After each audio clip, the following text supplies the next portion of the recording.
So Netflix లో sector 36 చూసాను అనమాట. నాకు మాత్రం ఈ సినిమా బాగా నచ్చింది. 2006 లో జరిగిన నోయిడా కిల్లింగ్స్ బేస్ చేసుకుని ఈ సినిమా తీశారనమాట. దీంట్లో great actors Vikrant Massey and Deepak దోబ్రియాల్ని చాలా చాలా బాగా చేస్తారు అనిపించింది నాకైతే మాత్రం. యాజ్ అ హోల్ సినిమాలో ఒక థ్రిల్లింగ్ ఫ్యాక్టర్ తో పాటు ఒక సోషల్ కామెంటరీ నడుస్తూ ఉంటది. వాటిని చాలా బాగా చూపించారు అనిపించింది. ఫస్ట్ హాఫ్ ముఖ్యంగా మనకి పెట్టుకున్న సెటప్ కి వాళ్ళు తీసుకున్న పేసింగ్ నాకు చాలా బాగా నచ్చింది అనమాట. ఎక్కడ కూడా అనవసరమైన సీన్లు లేవు. ఎక్కడ కూడా ఏదో ఒక కమర్షియలైజ్డ్ వేలో తీద్దామని అనుకోలేదు. ఒకటి ఆన్ పాయింట్ వెళ్ళిపోయారు. ఏదైతే మర్డర్స్ జరుగుతూ ఉంటాయో వీటి వెనకాల ఒక సోషల్ కామెంటరీ జరుగుతూనే ఉంటది అనమాట. అండర్లైనింగ్ అది చాలా బాగా చూపించారు అనిపించింది. ముఖ్యంగా సినిమాలో తీసుకున్న రిచ్ వర్సెస్ పూర్ అనే కైండ్ ఆఫ్ నారేటివ్ అయితే మాత్రం నాకు చాలా బాగా నచ్చింది అనమాట. దీనిలో చాలా డిఫరెంట్ నారేటివ్స్ జరుగుతూ ఉంటాయి. సేమ్ కైండ్ ఆఫ్ క్రైమ్ ఒక రిచ్ పేరెంట్ కి జరిగితే ఎలా ఉంటది అండ్ ఆల్సో ఒక పేదోనికి జరిగితే ఎలా ఉంటది, వాటన్నిటి మధ్యలో కాంట్రాస్టింగ్ ఎలిమెంట్ చాలా బాగా క్రియేట్ చేశారనమాట. అది లాస్ట్ వరకు నారేటివ్ వేలో and also in terms of exposition వేలో కూడా చాలా బాగా చూపించారు అనిపించింది. ముఖ్యంగా Deepak character police and also killer Vikrant Masih character కూడా చాలా వరకు సిమిలర్ గా ఉంటారు అనమాట. ఒక సర్టన్ పాయింట్ వరకు వీళ్ళిద్దరు సిమిలర్ గానే ఉన్నారు కదా, దీనిలో అసలు ఏం జరిగింది అనే ఫీలింగ్ ఉంటుంది. ఎప్పుడైతే కొన్ని ఈవెంట్స్ జరుగుతాయో తర్వాత పోలీస్ క్యారెక్టర్ చాలా ఇంట్రెస్టింగ్ అవబోతం స్టార్ట్ అవుతుంది. దాని తర్వాత ఏం జరిగింది అనేది చాలా బాగా క్రియేట్ చేసుకున్నారు అనిపించింది అనమాట. సినిమాలో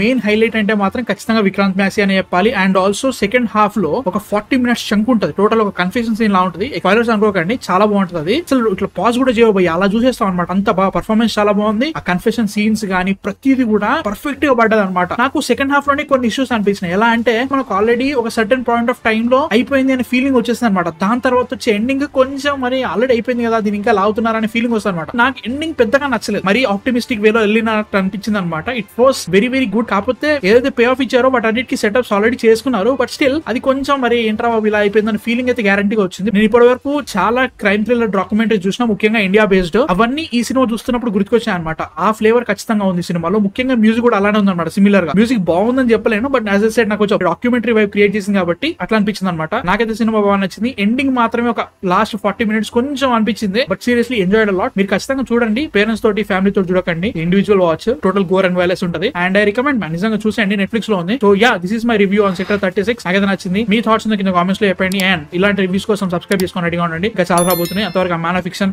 సైనింగ్ ఆఫ్.